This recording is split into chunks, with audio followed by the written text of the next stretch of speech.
The distance between hope and humiliation is measured not in miles but in moments, in the space between one heartbeat and the next, in the terrible silence that falls across a crowded ballroom when a woman realizes she has been made a fool before everyone she has ever known.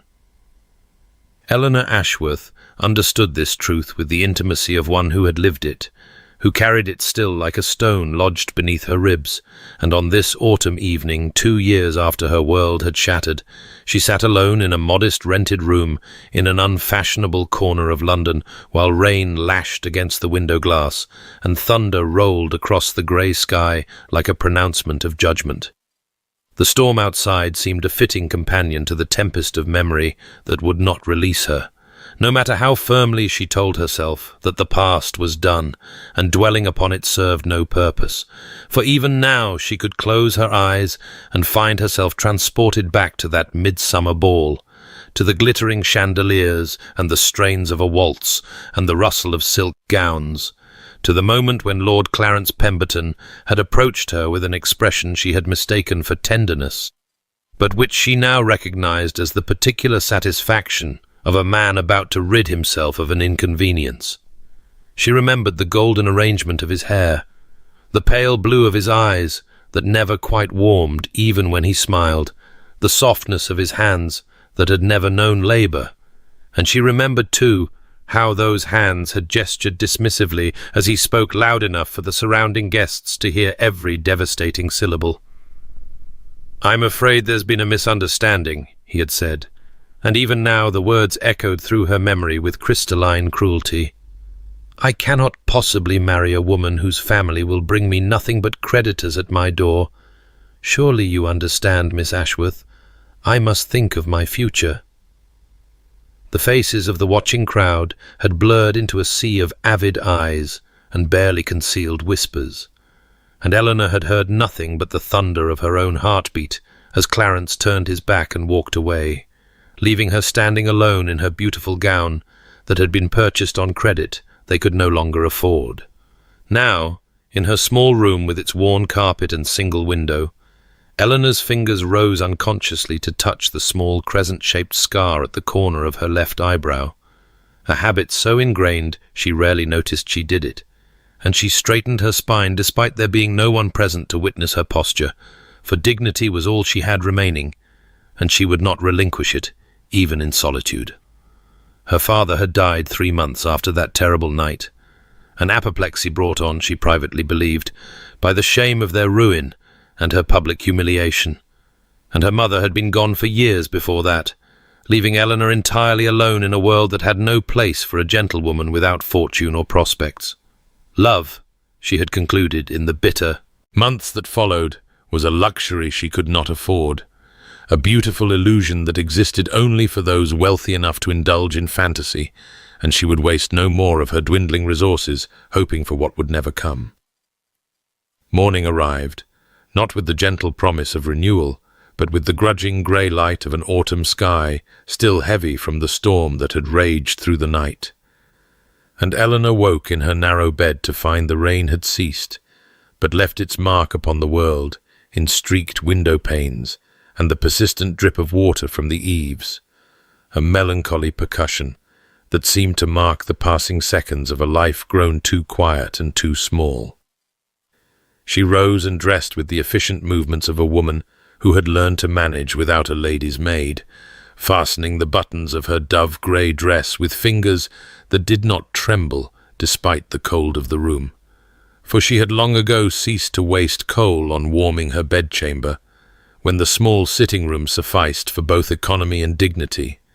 The dress itself was a study in careful maintenance, its fabric worn soft at the elbows, and its hem let down twice to accommodate fashion's shifting whims, yet it remained respectable, presentable, the uniform of a gentlewoman who refused to advertise her reduced circumstances even as they pressed upon her from every direction. She took stock of her situation as she had done every morning for the past 18 months, cataloguing her resources with the dispassionate precision of a shopkeeper reviewing inventory. Her father dead, her mother gone these 7 years past, her small inheritance dwindling to a sum that would sustain her perhaps another 3 months, if she continued to live with the most stringent economy, and beyond that lay only the charity of her elderly Aunt Harriet, a distant relation who had opened her modest home to Eleanor with genuine kindness, but whose own circumstances were far from comfortable. Eleanor could not, allow herself to become a permanent burden upon a woman who had already given more than duty required, and as she smoothed her chestnut hair before the small mirror above her washstand, she made herself a silent promise with the same fierce determination that had carried her through every humiliation and hardship of the past 2 years. "I will not be a burden," she thought, meeting her own grey eyes in the glass and finding them steady despite everything. "I will find a way, even if that way leads somewhere I never imagined." A knock upon her door interrupted this private catechism, and she opened it to find her aunt's housemaid bearing a letter on a tarnished silver tray, the paper crisp and cream-coloured, and bearing the seal of Mr. Samuel Whitmore, her family's solicitor. The contents, when she broke the seal with fingers that remained admirably steady, requested her presence at his offices that very afternoon regarding what he termed a matter of some delicacy and potential advantage. Words, vague enough to mean anything, and yet carrying an undercurrent of urgency that quickened her pulse despite her determination to expect nothing. She turned back to the mirror and studied her reflection with detachment. The rich chestnut waves of her hair that caught auburn fire when sunlight deigned to appear. The deep grey eyes framed by dark lashes that shifted towards silver when emotion moved her. The small crescent scar at her left eyebrow that she touched now without thinking.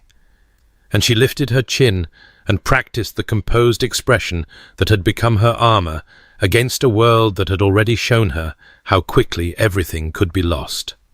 The offices of Mr. Samuel Whitmore occupied a narrow building in a respectable if unfashionable street, and Eleanor climbed the worn stairs with the measured tread of a woman who had learned to expect nothing and thereby protect herself from disappointment.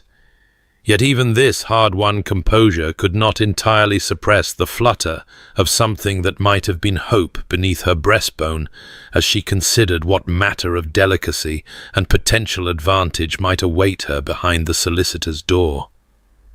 She had imagined, in the carriage ride through streets still slick with last night's rain, that perhaps some distant relation had remembered her in a will, some forgotten connection of her mother's, who had left behind a modest sum sufficient to purchase another year of independence, another year in which she might find some respectable employment as a governess or companion, and she had rehearsed her gratitude for this imagined bequest with the same care she applied to every interaction, determined that whatever came, she would meet it with dignity intact. What she had not imagined, what she could not have conceived in her most fantastical moments, was the scene that greeted her when Mr. Whitmore's clerk opened the door to the inner office, and she stepped across the threshold to find not one, but 2 men awaiting her.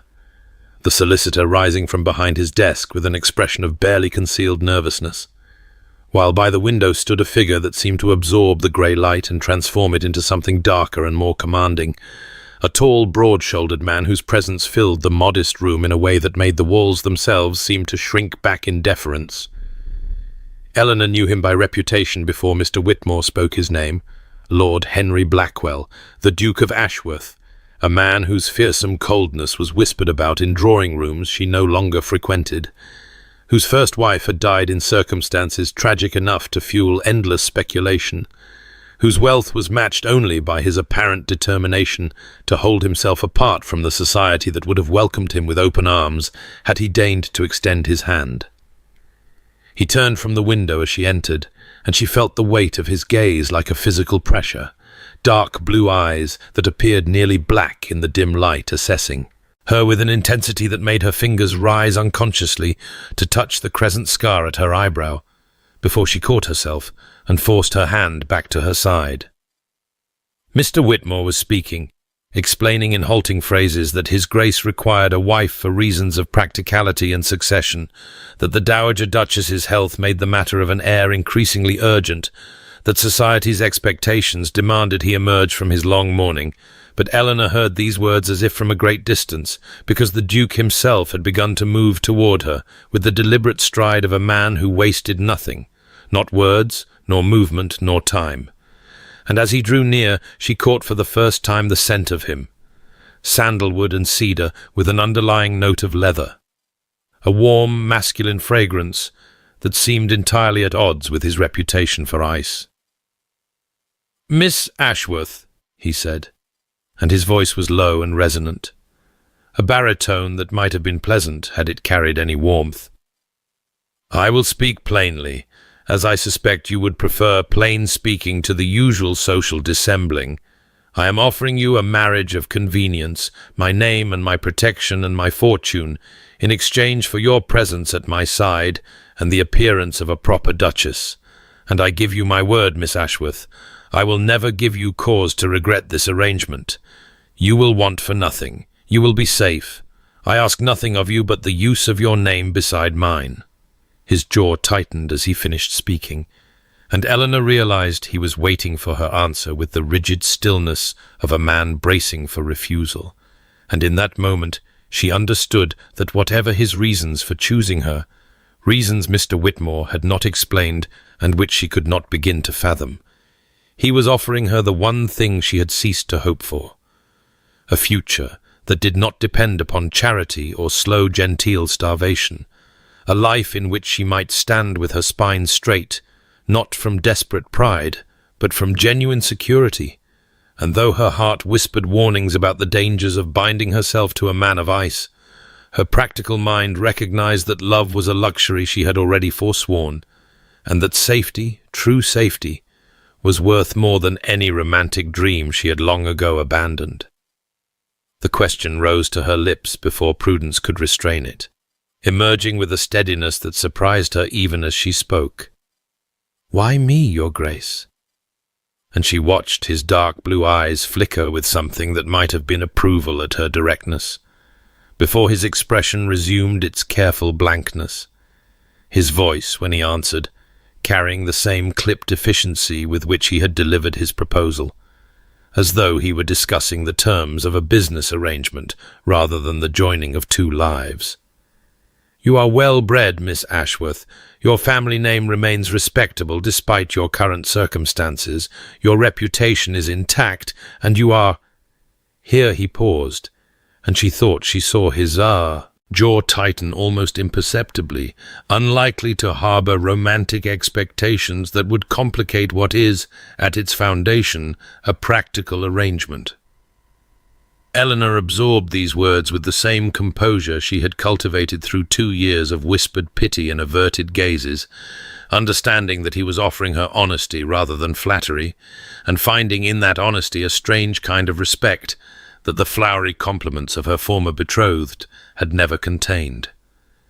She did not know, could not know, that he had first observed her at a charity concert 6 months prior, had watched her navigate a room full of people who remembered her humiliation with her spine straight and her chin level, had noted the quiet dignity with which she had greeted even those who cut her, and had found himself unable to forget the image of her standing alone by a window with the afternoon light catching the auburn fire in her chestnut hair, while the world that should have embraced her turned its back.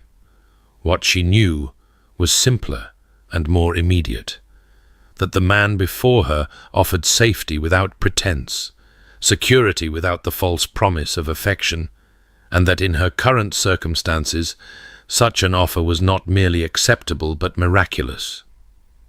"I accept, Your Grace," she said, and her voice did not waver, and she extended her hand as she might have done to seal any agreement between equals, a gesture that seemed to surprise him for the space of a heartbeat before he took her hand in his, and the warmth of his palm against hers sent an unexpected current through her that she attributed firmly to relief, and nothing more, though she noticed that his grip lingered a fraction of a second longer than strict propriety demanded before he released her and stepped back with that characteristic tightening of his jaw.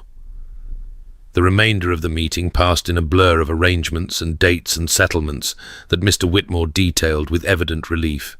And then Eleanor was in the carriage returning to her aunt's house, and then she was climbing the stairs to her modest room, and then she was alone with the grey evening pressing against her window and the first distant rumble of thunder heralding another storm.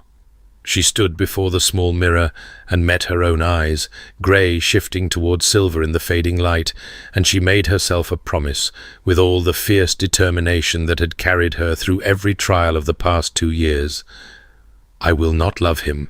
I will be grateful. I will be dutiful. I will be a good wife. But I will not love him. I cannot survive that wound again. Outside, the storm broke with sudden violence, rain lashing the glass and thunder rolling across the sky, and Eleanor pressed her fingers to the crescent scar at her eyebrow, and wondered why her hand still felt warm where his had held it. The carriage rounded the final bend in the drive, and Blackwell Manor rose before her like something from a dream she had never dared to dream, its honey-coloured stone glowing in the slanted autumn light, its windows catching fire from the westering sun, its sheer scope and grandeur so far exceeding anything she had imagined, that Eleanor felt her breath catch in her throat and her fingers tighten involuntarily on the edge of the seat as she tried to comprehend that this impossible place was to be her home. She had prepared herself for wealth, had steeled herself for opulence, but nothing in her experience had equipped her for the reality of approaching an estate that seemed to stretch endlessly in every direction, its manicured grounds rolling away toward distant woods, its facade presenting a harmony of classical proportions that spoke of generations of careful stewardship and bottomless coffers. The carriage came to a halt before the main entrance, and Eleanor saw them waiting, a line of servants in immaculate livery standing at attention on the steps, their faces carefully neutral as they prepared to receive their new mistress, and at their head an elderly man, whose bearing suggested authority tempered by decades of service, his silver hair gleaming beneath the autumn sky. Henry was there too, having ridden ahead on horseback, and he descended the steps to hand her down from the carriage himself, rather than leaving the task to a footman, his grip firm and brief, his expression unreadable as he said simply, "Welcome to Blackwell Manor, Your Grace." The title still strange on his lips, and stranger still in her ears. The elderly butler, Thomas Hartwell, Henry informed her, who had served the family for 40 years, bowed with grave dignity and murmured his welcome. And then Eleanor was being guided through the entrance hall with its soaring ceiling and marble floors, past portraits of ancestors whose eyes seemed to follow her progress, through corridors that twisted and turned until she lost all sense of direction. Henry's low voice pointing out rooms and wings and features of the house with the clipped efficiency she was coming to recognize as his habitual manner. It was in the library that it happened. A vast room lined floor to ceiling with books, their leather spines gleaming in the late afternoon light that poured through tall windows, the air rich with the scent of old pages and beeswax polish. A room so beautiful that Eleanor's attention wandered from the carpet beneath her feet, and she caught her toe on a loose edge and stumbled forward with a small cry of surprise.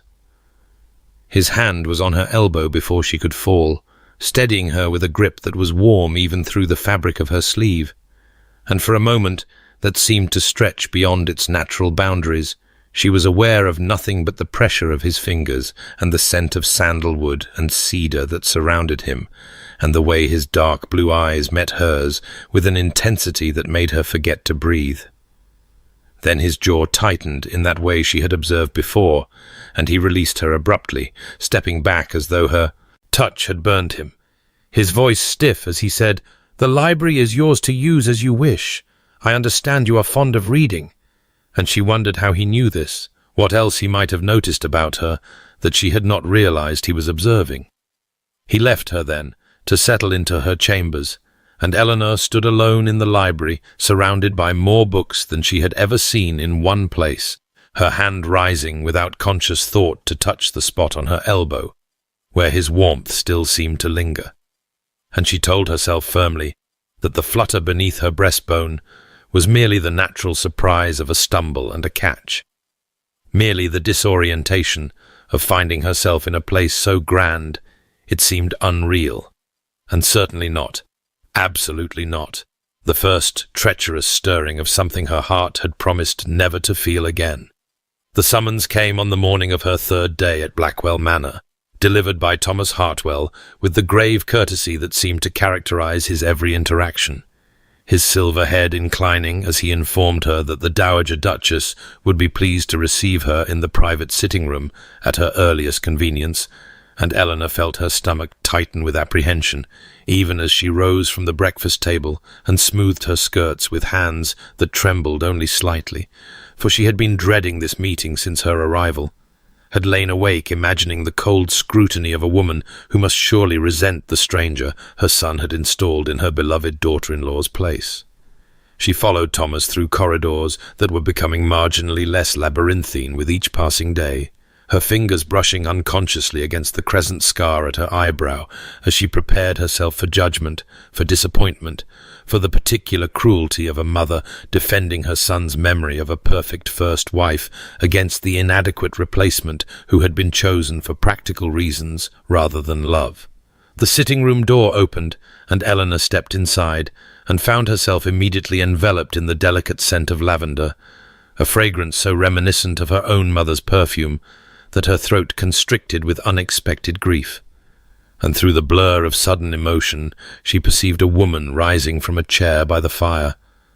Not the stern matriarch she had imagined, but a handsome woman of perhaps 58 years, whose silver-streaked dark hair framed a face marked by intelligence and warmth, whose eyes were the same striking blue as her son's, but softened by laugh lines, and something that looked remarkably like hope. "So you are Eleanor," the Dowager Duchess said, and her voice carried none of the frost Eleanor had braced herself against, only a keen interest that seemed to take in every detail of the young woman before her, from her simply pinned chestnut hair to her grey eyes to the way she held herself with quiet dignity despite her obvious nervousness. "Come, sit with me. Thomas, the tea, if you please, and let us become acquainted, for I have been most eager to meet the woman who has accomplished what I had begun to fear was impossible." Eleanor sat in the chair indicated, accepting a cup of tea from the service Thomas provided before withdrawing with silent discretion. And she found herself studied with an attention that felt nothing like judgment, and everything like assessment, as though Margaret Blackwell were searching for something specific and finding it with each passing moment. "My son has been frozen for 5 years, Margaret said at last, setting down her own cup and leaning forward with an earnestness that caught Eleanor off guard. "Frozen since Catherine died, since the child died, since he convinced himself that caring deeply for anything was a weakness that would destroy him. I had begun to fear he would never thaw, that he would live out his days in that terrible coldness he has wrapped around himself like armor." She paused, and Eleanor saw the grief that still lived in those blue eyes, the mother's anguish at watching her child suffer and being powerless to help. "And then he spoke your name, and I saw something in his eyes I thought had died with Catherine." Eleanor opened her mouth to protest, to explain that their arrangement was practical rather than romantic. But Margaret reached across the small distance between them and took Eleanor's hands in her own. Warm, maternal hands that squeezed with gentle pressure. And the gesture was so achingly familiar, so reminiscent of a comfort Eleanor had not known since her own mother's death, that words failed her entirely. "Give him time, my dear," Margaret said softly, her eyes holding Eleanor's with an intensity that seemed to see past every wall she had built. "The walls he has built are high, but they are not stone. They are ice, and ice, you know, melts."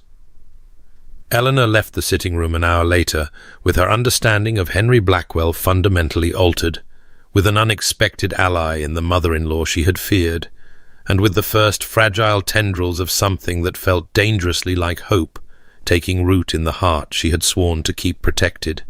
The gardens of Blackwell Manor revealed themselves to Eleanor on a morning of rare autumn sunshine, the kind of crystalline brightness that seemed to apologize for all the grey days that had preceded it.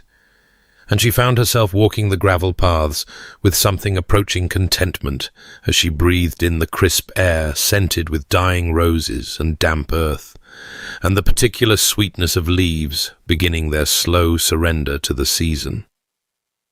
She had been at the manor for a week now, and the initial overwhelming strangeness of her circumstances had begun to soften into something more bearable, the vast halls feeling less like a museum and more like a place where she might, in time, belong. And so she walked with her shawl wrapped close against the morning chill, and allowed herself to simply observe the careful beauty that surrounded her, the sculptured hedges, and the ornamental trees, and the flower beds that, while immaculately tended, struck her with their curious uniformity. "Roses and chrysanthemums and dahlias," she murmured to herself, pausing beside a bed of late-blooming flowers that nodded in the gentle breeze. "All quite lovely, of course. But where are the lilies? There ought to be lilies, the white ones edged in pink that my mother grew. Stargazers, she called them, and the scent of them would fill our whole garden in summer."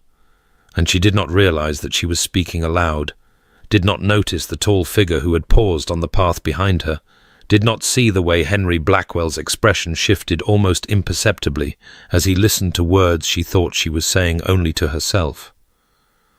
What she did notice with startling suddenness was the enormous grey shape hurtling toward her across the lawn. Brutus, Henry's wolfhound, a creature of such magnificent size that he seemed more wolf than dog, and he was bounding toward her with his tongue lolling and his tail whipping, and an enthusiasm so absolute that Eleanor had no time to brace herself before the impact. She went backward into the hedge, with a cry of surprise, branches crackling beneath her weight, leaves showering around her, and Brutus, apparently delighted by this development, proceeded to thrust his massive head into her lap and cover her face with enthusiastic licks, while she sputtered and flailed and tried without success to extricate herself from the shrubbery. And then she heard it, a sound so unexpected that she stopped struggling entirely. The sound of Henry Blackwell laughing, a real laugh, rich and warm, and startled out of him before he could catch it. And when she looked up through the curtain of her dishevelled hair and the leaves that clung to her like strange ornaments, she saw his face transformed by mirth. The stern lines softened, his dark blue eyes bright with an amusement he could not hide. The absurdity of her position struck her then, and she began to laugh too, helplessly, the sound bubbling up from somewhere deep within her chest, and for a moment that seemed suspended outside of time, they were simply two people sharing in the ridiculous joy of an undignified moment. Then silence fell between them, sudden and startling, and Eleanor saw the surprise in his own eyes, as though he had not recognized the sound of his own laughter. "I had forgotten what that sounded like," he said quietly, almost to himself, and she understood he meant not her laughter, but his own. He stepped forward and reached toward her hair, where a particularly stubborn oak leaf had lodged itself near her temple, and she felt the warmth of his fingers brush against her skin. And then he pulled his hand back abruptly, his jaw tightening in that familiar way, and instead gestured vaguely toward her head. "There is a leaf," he said. His voice returned to its usual clipped register, and Eleanor reached up to remove it herself, her fingers trembling slightly as she plucked leaves and twigs from her chestnut waves, and neither of them spoke of what had just passed between them. But she saw him glance back at her twice as he walked away with Brutus at his heels, and she thought that perhaps Margaret had been right after all. Perhaps ice could melt, one unexpected moment at a time. The invitation to accompany Henry on his rounds to the tenant farms came on a morning 2 weeks after Eleanor's arrival, delivered not as a command, but as a question posed over breakfast with the careful neutrality that characterized so much of his speech, and she accepted with an eagerness she hoped did not show too plainly on her face, for she had begun to chafe against the gilded confines of the manor, and longed to understand the full scope of the world she had entered through marriage. The carriage ride was largely silent, Henry reviewing papers, and Eleanor watching the countryside roll past in shades of amber and russet. But it was a companionable silence rather than an uncomfortable one, and when they arrived at the first cottage, she noted how the tenant farmer, a weathered man named Amos Fletcher, removed his cap and bowed with respect, but also with a certain wariness in his eyes, as though he were addressing a force of nature rather than a man. This pattern repeated at each stop: the careful deference, the measured words, the way the farmers' wives curtsied low and kept their children close, and Eleanor observed it all with growing curiosity, wondering how the man who had laughed so freely in the garden could inspire such caution in those who depended upon his goodwill. The afternoon light had begun to slant golden through the clouds when they reached the final cottage, where the smell of hay and wood smoke hung thick in the air, and a young farmer named Samuel Barton stood with his cap crushed nervously in his hands, while his wife bobbed endless curtsies. And it was here that Eleanor noticed the small figure half hidden behind her father's legs. A girl of perhaps 4 years, with wheat-coloured braids and enormous brown eyes fixed upon Henry with unmistakable terror.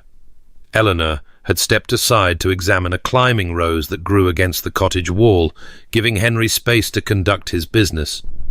And so she stood at an angle where she could observe without being observed herself, and what she witnessed in the next moments would alter something fundamental in her understanding of the man she had married. Henry noticed the frightened child. Of course he noticed, for Eleanor was beginning to realize that very little escaped his attention, and rather than ignore her discomfort or allow the adults to manage it, he did something that made Eleanor's breath catch in her throat. He knelt, lowering his considerable height until he was level with the trembling girl, and his voice when he spoke was so gentle, so utterly transformed from its usual clipped efficiency, that Eleanor might not have recognized it if she had not seen his lips move.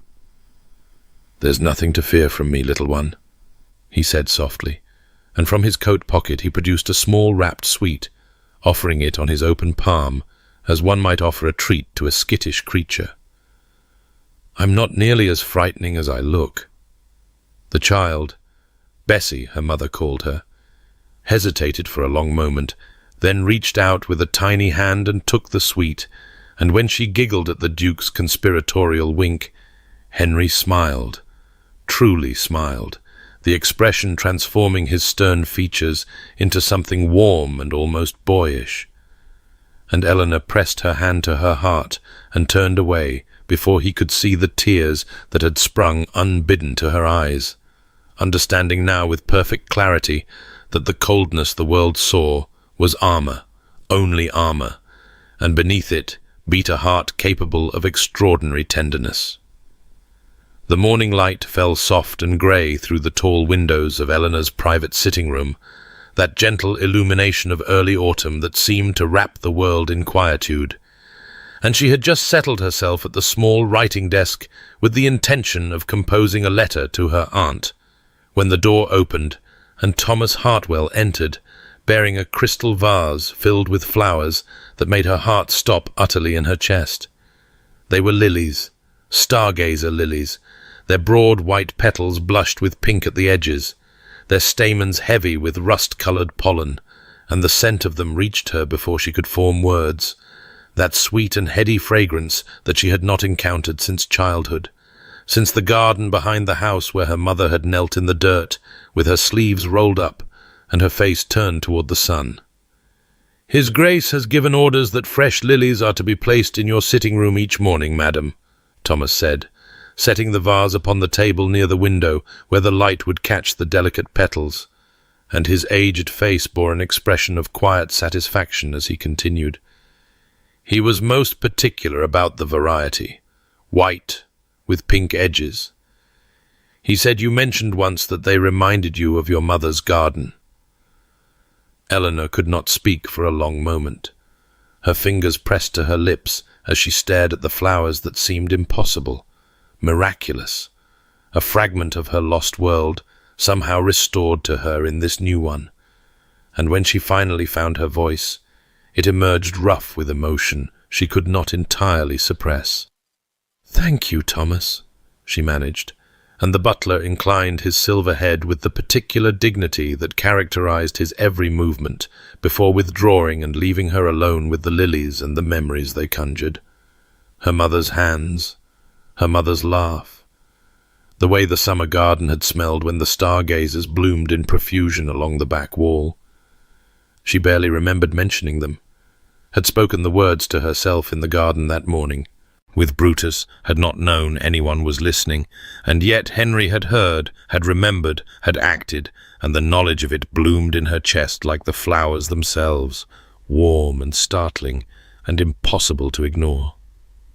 At dinner that evening she waited until the soup had been cleared and the fish course laid before them, the candlelight dancing across the polished mahogany and the crystal and the silver, before she spoke. "The lilies," she said quietly, and watched his hand pause almost imperceptibly over his wine-glass. "They are beautiful. I wanted to thank you."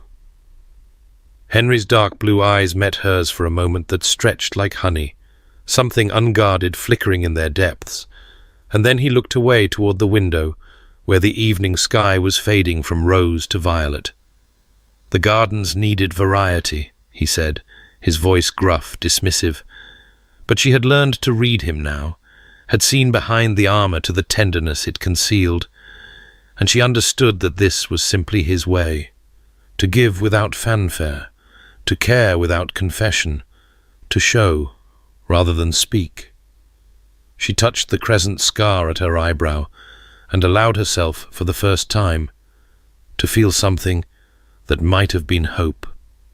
Sleep would not come to Eleanor that night, though she had lain in her bed for hours, watching the shadows shift across the ceiling as clouds drifted past the moon, and finally she rose and wrapped herself in her shawl and slipped into the corridor, drawn by some restlessness she could not name, to wander the sleeping house that had become her home these 4 weeks past. Blackwell Manor felt different in the darkness, its grand proportions somehow both diminished and magnified by the moonlight that fell in silver pools through the tall windows, and Eleanor moved through the silence like a ghost herself, her bare feet soundless on the thick carpets, her fingers trailing along the wainscoting as she passed through rooms she was only beginning to know. She had not intended to find herself in the portrait gallery, had not even realized her wandering had carried her to this wing of the house, but when she turned a corner and saw the long hall stretching before her, its walls lined with gilt-framed faces of Blackwells long dead, she paused at the threshold and felt the weight of centuries pressing against her chest. It was then that she saw him, and her heart ceased its beating entirely. Henry stood before a portrait at the far end of the gallery, his tall figure silhouetted against the moonlight that poured through the window behind him, and even from this distance Eleanor could see that something was terribly wrong. His shoulders, those broad shoulders that carried the weight of his title and his lands and his responsibilities with such apparent ease, were bowed as though beneath an invisible burden, and his hand was pressed flat against the ornate frame of the portrait before him, with a desperation that made her throat tighten.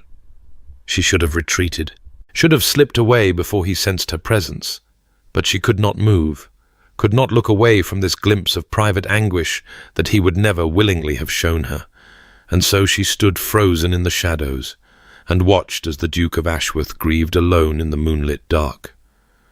The portrait showed a woman of delicate beauty, golden-haired and serene, holding an infant swaddled in white against her breast, and Eleanor understood with sudden, terrible clarity that this was Catherine, the wife who had died, the son who had never drawn breath outside the womb, and that Henry's hand pressed to the frame was reaching for something he could never touch again.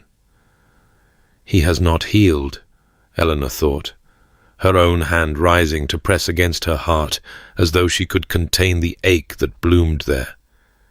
He has only hidden. She retreated then, silent as she had come, and when she reached her own chamber, she sat upon the edge of her bed and wept. Not for herself, not for her own losses, but for the man who had given her lilies and laughter and safety while carrying such devastation locked within his chest. And she understood now, with a clarity that frightened her, that the walls she had built around her own heart were crumbling, that she wanted not merely to live beside him, but to reach him, to offer him the same tenderness he had shown her, to help him tear down the fortress of ice he had constructed around his grief. And the wanting of it was terrifying, because it meant she had already begun to love him. The carriage wheels rattled over the cobblestones of London as Eleanor sat rigid against the velvet squabs, her gloved hands folded in her lap with a composure that belied the frantic beating of her heart. And she could feel Henry's presence beside her, like a flame in the winter darkness, his warmth and his scent, that familiar sandalwood and cedar that she had come to associate with safety, wrapping around her as surely as the magnificent silk gown that draped her figure in cascades of deep sapphire blue.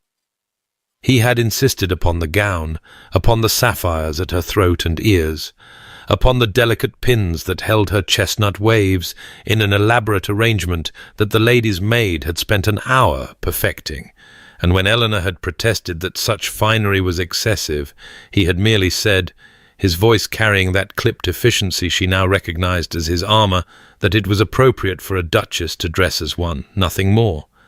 But she had seen the way his dark blue eyes had softened when she descended the staircase, had caught the almost imperceptible catch in his breath before he schooled his features into their customary severity. Now, as the carriage slowed and the sounds of music and laughter filtered through the winter night, he leaned close enough that his breath stirred the curls at her temple and spoke in that low voice that seemed to resonate in her very bones. "You have nothing to prove to anyone here. Remember that."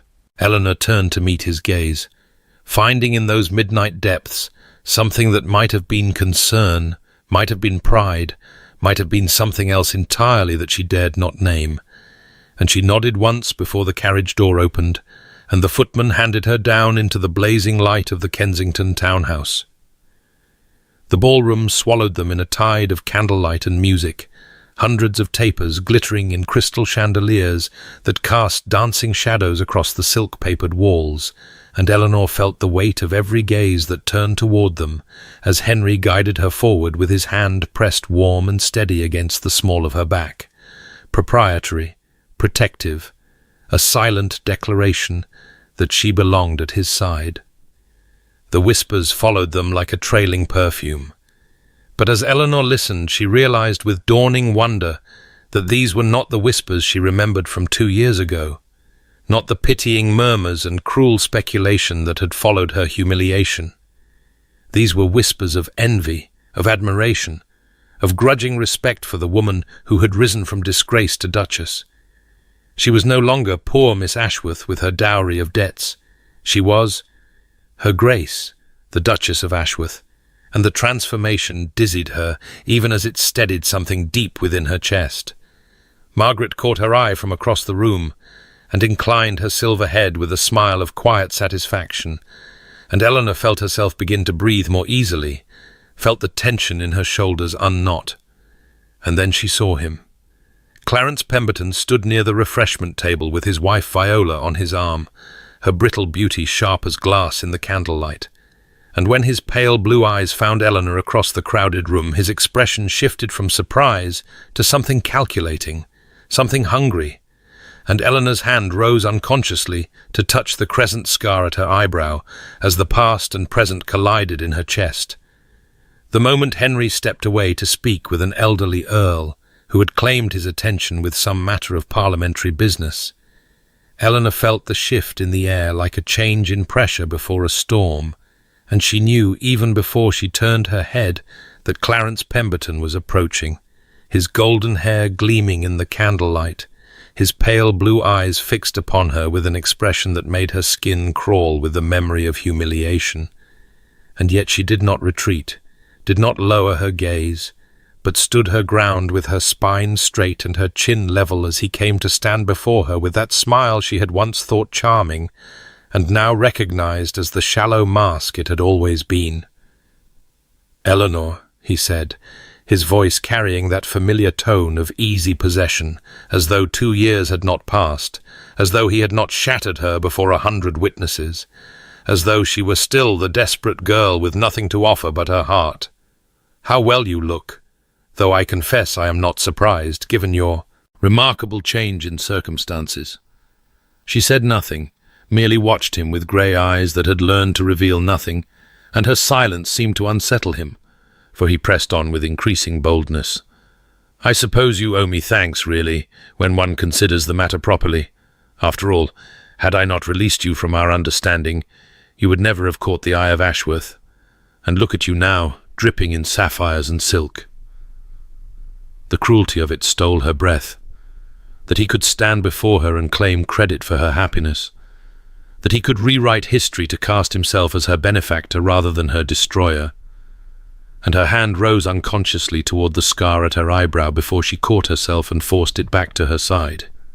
And she was drawing breath to deliver a response that would have been cold and dignified and utterly inadequate when she felt, rather than heard, Henry's return, felt the warmth of him at her back, smelled sandalwood and cedar, and heard his voice cut through the air like a blade forged of winter ice. "You will address my wife as your grace, and you will never speak to her again with such presumption." The silence that fell around them was absolute, the nearby guests freezing mid-conversation, champagne glasses suspended halfway to lips, and Eleanor watched Clarence's face drain of colour, before a sneer twisted his handsome features into something ugly as he said, "Come now, Ashworth, there's no need for such formality. I knew her when she was nobody, after all." Henry stepped forward, positioning his broad frame between Eleanor and the man who had once broken her. And when he spoke again, his voice had dropped to a register so low and dangerous that Eleanor felt it vibrate in her very bones. "You knew nothing. You saw a dowry and found it wanting. I saw a woman of extraordinary worth and had the sense to claim her. The failure of perception was entirely yours, Lord Pemberton. Now remove yourself from my wife's presence before I remove you myself." His hand found hers behind his back, his fingers threading through hers with a warmth that anchored her, as Clarence's mouth opened and closed like a fish gasping for air, as Viola watched from a distance with an expression of bitter vindication, as the whispers erupted around them in a tide of shocked delight. And then Clarence retreated, backing away with what dignity he could muster, and Eleanor stood in the wreckage of her old shame, with her hand clasped in her husband's, and felt something crack open in her chest that might have been the last of her defences falling. The carriage swallowed them in darkness as it pulled away from the blazing lights of the Kensington townhouse, the rattle of wheels over cobblestones filling the silence that stretched between them like a living thing. And Eleanor sat with her hands trembling in her lap, her heart so full of words that none of them could find their way to her lips. For how did one thank a man for restoring what she had thought lost forever, for standing before the architect of her humiliation and declaring her worth in a voice that brooked no argument, for choosing her so publicly and so fiercely that the whispers which had once condemned her now sang a different tune entirely? The cold night air seeped through the carriage walls despite the velvet and the furs, but Eleanor felt only warmth, the lingering heat of Henry's hand in hers, the echo of his voice cutting through Clarence's cruelty like a blade through silk. And when she finally found her voice, it emerged smaller than she intended, roughened by emotion she could not quite contain. "Thank you, Henry. What you did in there, what you said." But he shook his head, his jaw tight in the shadows, his dark blue eyes fixed on some point beyond the frosted window, as he replied with that clipped efficiency that she now recognized as his retreat from feeling. "He had no right to speak to you that way." Eleanor pressed forward, despite the warning in his tone, despite the way his shoulders had stiffened, because something had broken open in her chest, and she could not simply let this moment pass unmarked. "You didn't have to defend me like that. Our arrangement doesn't require—" And he turned then, turning so sharply that she caught her breath, his voice rough as gravel, rough as something dragged up from depths he kept carefully hidden. "Our arrangement has nothing to do with it." The words hung between them in the darkness, heavy with meaning neither of them seemed prepared to examine, and Eleanor felt her heart beating against her ribs like a caged bird seeking freedom as the carriage rattled on through the winter night, as the silence grew thick with all the things they were not saying, as she breathed in sandalwood and cedar and wondered when that scent had become synonymous with safety, with home, with something perilously close to love. When the carriage finally halted before Blackwell Manor, its windows glowing with welcoming light against the cold darkness, Henry descended first and turned to hand her down, and his fingers closed around hers with a warmth that seemed to burn through their gloves, holding her steady as she stepped onto the frozen ground, and then holding still, holding longer than necessary, his thumb brushing once across her knuckles in a gesture so small and so deliberate that it stole her breath entirely. "You are worth defending, Eleanor," he said, his voice low and rough and stripped of all its careful armor, his dark eyes meeting hers with an intensity that made her knees weaken beneath her magnificent sapphire gown.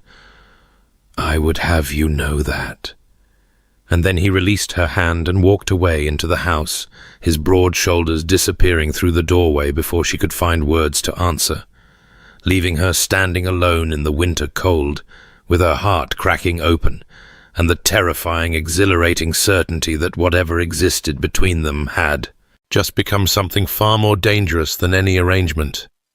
The library called to her in the days that followed, its tall windows and leather-bound volumes becoming a refuge she sought with increasing frequency, and Eleanor told herself it was merely the comfort of books that drew her there each afternoon, when the grey winter light fell soft through the frost-etched glass, told herself that the worn carpet where she had once stumbled held no particular significance, that the faint lingering scent of sandalwood and cedar was merely a trick of memory, that she did not pause each time she entered to let her gaze drift to the spot where his hand had caught her elbow and held her steady in more ways than one. She was not convincing, not even to herself, and she knew it with a certainty that both thrilled and terrified her as she wandered the shelves one afternoon, trailing her fingers across spines embossed in gold and silver, breathing in the familiar perfume of old pages and beeswax polish that had become as dear to her as any garden in bloom. It was on the small table beside the settee that she found it, a worn copy of Shakespeare's sonnets, its leather cover softened by years of handling, left open as though someone had been reading recently and had been called away mid-thought. And Eleanor's heart stuttered in her chest as she lifted the volume and recognized the bold, decisive hand that had underlined certain passages, the ink slightly faded, but unmistakably his. Her fingers trembled as she turned the pages, finding annotation after annotation in that familiar script, until she reached Sonnet 116 and felt the breath leave her body entirely. For there, underlined with such force that the pen had nearly torn through the paper, were the words, "Let me not to the marriage of true minds admit impediments. Love is not love which alters when it alteration finds, or bends with the remover to remove." She traced the underlined words with her fingertip, feeling the slight indentation where he had pressed so hard, and something cracked open in her chest, some last desperate wall she had built against hope, because these were not the markings of a man who felt nothing, not the private thoughts of a husband who wanted only an arrangement. And she stood there in the amber afternoon light, with tears pricking at her eyes, and her hand pressed flat against the page, as though she could reach through the words to touch the heart that had chosen them. She did not hear Margaret enter, did not notice the Dowager Duchess until that gentle voice said softly from the doorway, "I wondered when you would find that." And Eleanor looked up with her expression utterly unguarded, her grey eyes bright with unshed tears and dawning hope, the book clutched to her chest like a talisman against all the fears that had kept her heart in chains. Margaret said nothing more, offered no explanation or commentary, but her smile, warm and knowing, and filled with a quiet triumph, spoke volumes that needed no words, and Eleanor understood in that moment that she was not the only one who had been waiting for the ice to melt. The days folded into one another like pages of a book read too quickly to savour, and Eleanor found herself suspended in a strange and exquisite limbo, where every moment with Henry became both treasure and torment. Breakfast taken together in the morning room where winter light fell pale and silver through frost-laced windows, their conversation easy enough on the surface, yet charged beneath with currents neither acknowledged. Afternoons in the library where they read in companionable silence, she on the settee with her novel and he in the leather chair by the fire with his correspondence, and she would glance up to find his dark blue eyes already upon her, only to watch him look away, his jaw tightening in that familiar gesture of retreat.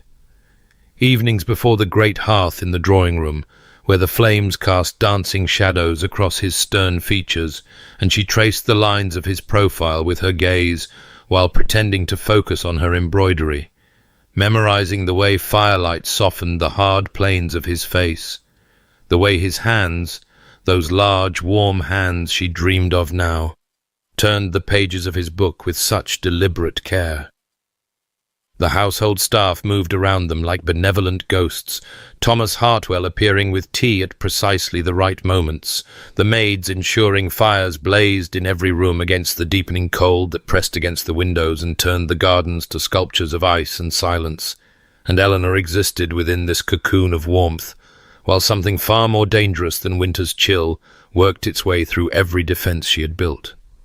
She caught herself leaning toward him when he spoke, caught herself breathing deeper when he passed close enough for her to drink in that scent of sandalwood and cedar, caught herself lying awake at night with her hand pressed to her racing heart, and the memory of his voice saying, "You are worth defending, Eleanor," echoing through her like a bell that would not stop ringing.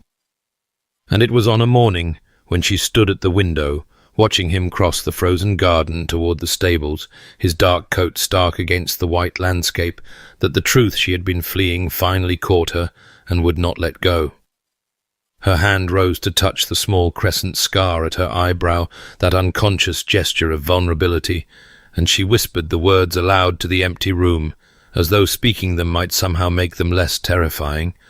"I love him. God help me, I love him." The admission hung in the cold air, damning and undeniable, and she remembered with painful clarity the promise she had made to herself in that shabby rented room, while the storm raged outside. "I will not love him. I cannot survive that wound again." And she almost laughed at the foolish girl who had believed she could choose what her heart would feel. But the laughter died before it reached her lips, replaced by something harder and brighter, something that felt almost like courage, because Eleanor Blackwell had survived humiliation and loss, and the slow death of every dream she had ever cherished, and she knew now that she could not survive this endless waiting, this exquisite torture of almost, this living beside a man she loved without ever knowing if he might love her in return. She would find a way to reach him, she decided, her spine straightening with the same quiet dignity that had carried her through every storm, even if it meant risking everything, because she had been rejected before and lived. But she could not bear to spend a lifetime wondering what might have been, if only she had been brave enough to try. The storm broke over Blackwell Manor with a fury that seemed to mirror the tempest within Eleanor's breast, thunder rolling across the darkened sky like a herald of reckoning as she descended the stairs, with her heart pounding so violently she could feel its rhythm in her throat, in her fingertips, in the very marrow of her bones, and she knew before she reached the library door that she would find him there. Knew it with the same certainty that had guided her through every moment of this strange and wondrous journey from despair to something she had never dared name until this morning, when the word had escaped her lips and changed everything. The library glowed with firelight when she entered, flames dancing in the great hearth, and casting shifting shadows across the leather-bound spines that had witnessed so much between them. And Henry stood at the window with his back to her, watching the lightning split the sky, his broad shoulders tense beneath the fine wool of his coat, and Eleanor paused in the doorway to drink in the sight of him one last time before she risked everything. This man who had caught her when she stumbled, who had remembered her mother's flowers, who had defended her honour before all of London, who had underlined sonnets about love that does not alter with a hand that trembled with feeling, he refused to speak. "Henry," she said, and her voice emerged steadier than she had any right to expect. "I need to speak with you." And she watched him turn, watched his dark blue eyes find hers across the room, watched his jaw tighten with that familiar gesture of bracing for impact, and she understood that he expected bad news, expected her to tell him she was leaving, perhaps, or that she found their arrangement insufficient, and the irony of it nearly undid her. She crossed to where the firelight fell brightest, her hand rising unconsciously to touch the small crescent scar at her eyebrow, and she made herself hold his gaze as she spoke the words that would either save her or shatter her entirely. "I promised myself I would not love you. I have failed. I love you, Henry. I know that was not part of our arrangement, and I ask nothing in return. But I could not bear to keep it hidden any longer." The silence that followed stretched between them like a held breath, broken only by the crack of thunder and the wild beating of her heart. And she watched something shift in his expression, something crumbling, breaking, falling away. And then he was moving toward her with purpose in every stride, crossing the distance between them as though he could not bear another moment of separation. And his hands, those large, warm hands she had dreamed of, rose to cradle her face with a tenderness that stole the breath from her lungs. "You think you have failed," he said, and his voice was rough with an emotion she had never heard from him before, raw and unguarded and fierce with feeling. "Eleanor, I have loved you since the moment I saw you stand with your spine straight and your chin raised while the world tried to break you. I chose you because I could not bear to see you belong to anyone else. I told myself it was practical. I lied. I have wanted you, all of you, from the very beginning."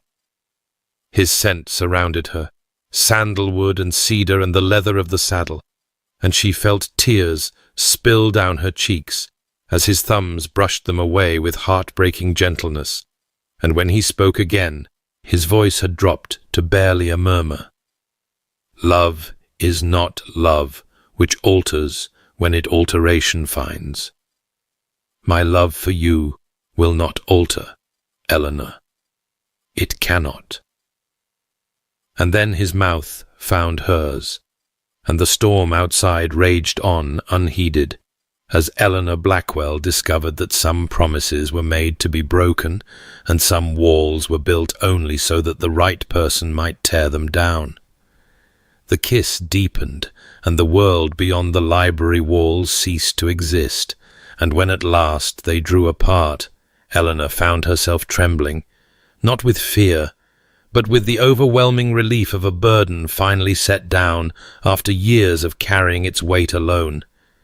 And Henry's hands remained on her face, his thumbs tracing the paths her tears had taken, as though he could not bear to stop touching her now that he had finally allowed himself to begin. "I need you to understand," he said, and his voice was low and halting, each word costing him something precious. Catherine. I loved her, and when she died, when our son died, I believed I had used up whatever capacity for love I possessed. I believed that caring so deeply had been my punishment, and that the only way to survive was to never care again. Eleanor reached up to cover his hands with her own, feeling the thin scar across his right palm, and she whispered, I know. I saw you in the portrait gallery that night. I saw your grief, Henry, and I understood. His eyes widened with surprise, and then softened with something like gratitude that she had witnessed his pain and chosen to stay. And Eleanor found herself speaking too, the words pouring out like water finally released from behind a dam. Clarence told me I was not enough, that without my dowry I was nothing worth having. And when my father died 3 months later, I believed it was the shame that killed him, the shame I had brought upon our family by being so foolish as to believe myself loved. Henry's jaw tightened, and his hands slid from her face to pull her against his chest, and she pressed her cheek to the fine wool of his coat and breathed in the scent of sandalwood and cedar that had become the very definition of safety. You were never the fool in that story, he said fiercely against her hair. He looked at you and saw only numbers in a ledger, and I looked at you and saw everything I had been afraid to want. They stood entwined, as the thunder rolled away into the distance, and then Henry drew back just enough to reach into his coat pocket and withdraw a small velvet box that he pressed into her hands with an expression of such tender vulnerability that Eleanor's heart clenched. I have been carrying this for weeks, he admitted, waiting for courage I was not certain I possessed. Open it.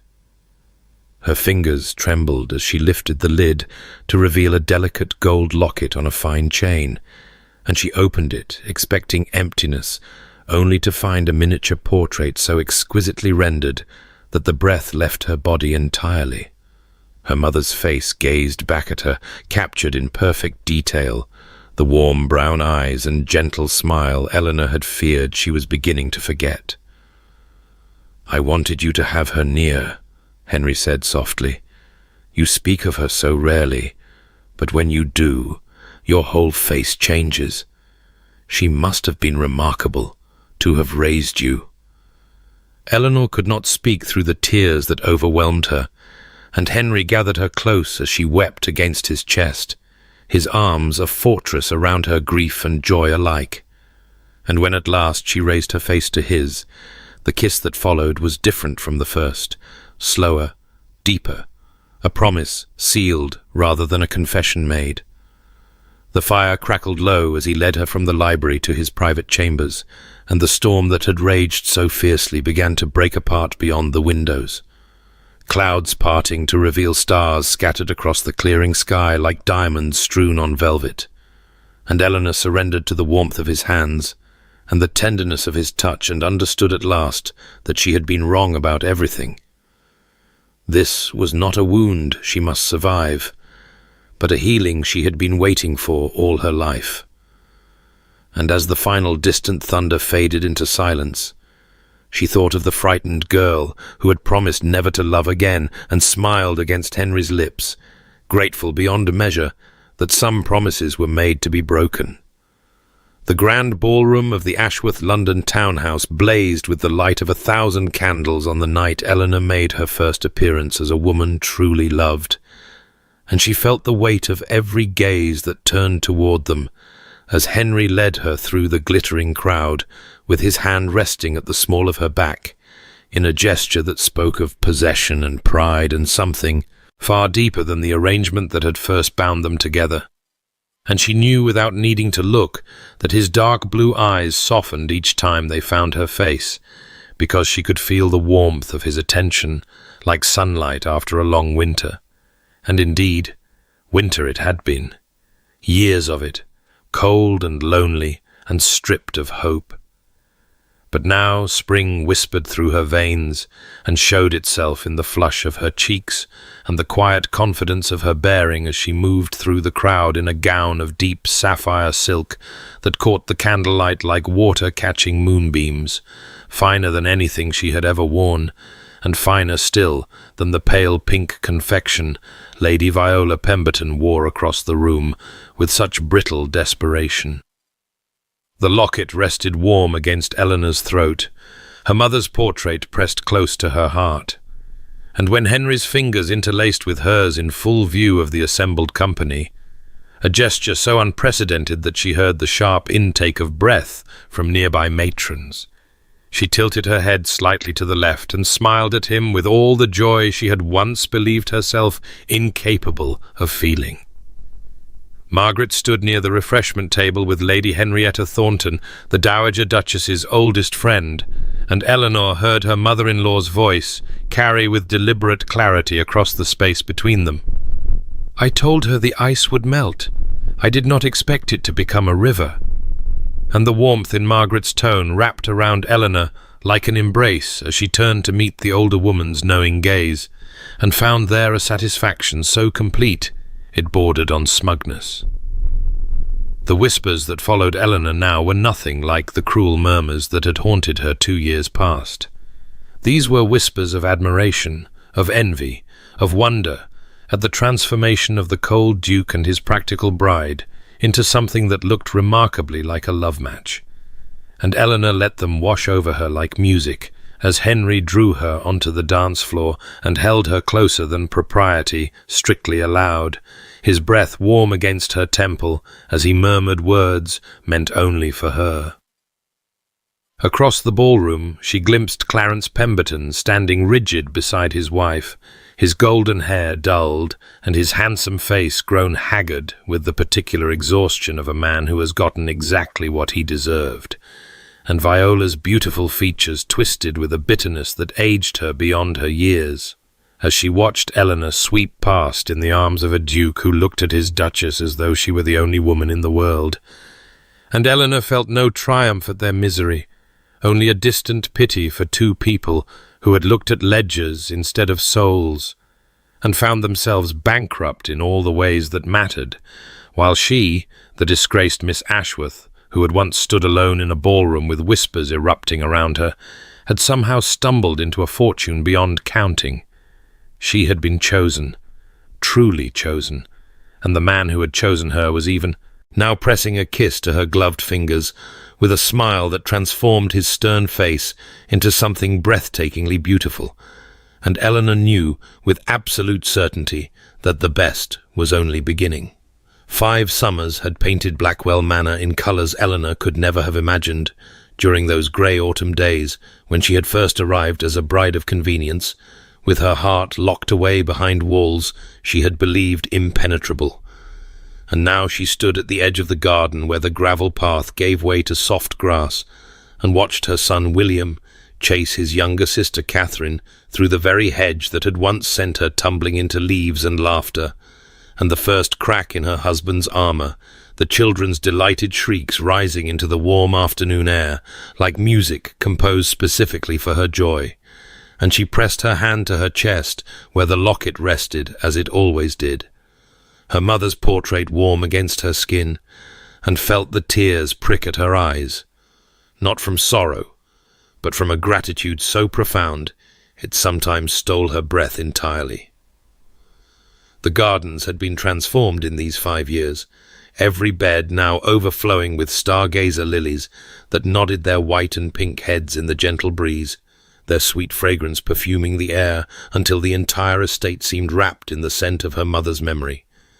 And Eleanor knew that Henry had ordered them planted everywhere, not because he had forgotten her casual mention of them in that first autumn, but because he had remembered, because he always remembered, because showing her that she was cherished through 1,000 quiet actions was simply the language in which he spoke his love.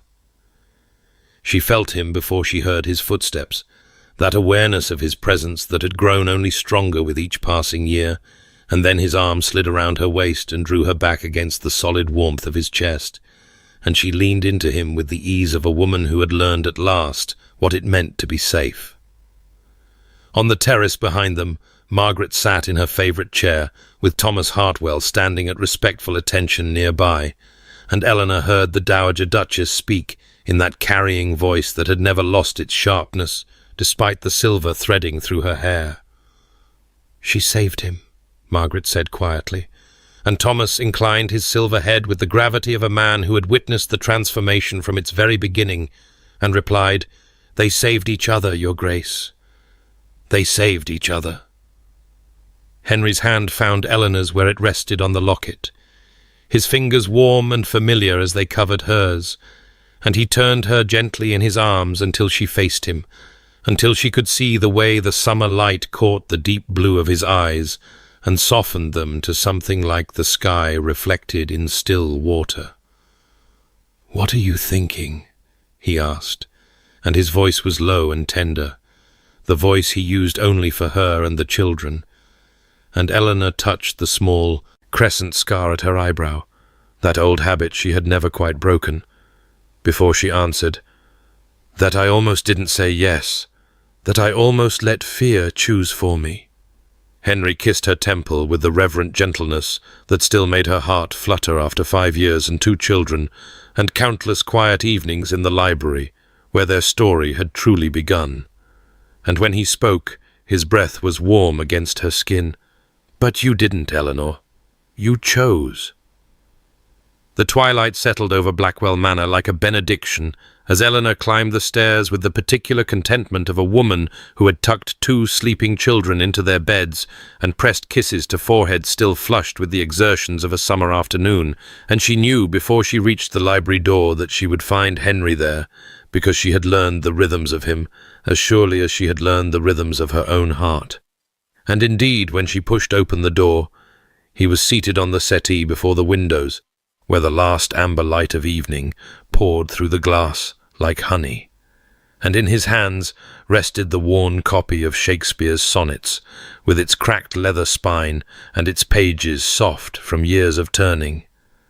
The same book she had discovered on that winter afternoon, when she had first begun to understand that the man she had married was not the cold creature the world believed him to be, but something far more tender and far more wounded, and far more capable of love than she had ever dared to hope. He looked up at her approach, and his dark blue eyes, those eyes that had once seemed nearly black with reserve, but now held depths of warmth she could lose herself in, softened in that way they always did when she entered a room, and he lifted his arm in silent invitation, and she went to him as she always did, settling into the curve of his body with her head against his shoulder and his arm drawing her close, and the scent of sandalwood and cedar wrapped around her like a homecoming as she breathed him in and felt the steady beat of his heart beneath her palm. The house was quiet around them, that particular summer evening quiet that held within it the echoes of children's laughter and the promise of more laughter to come.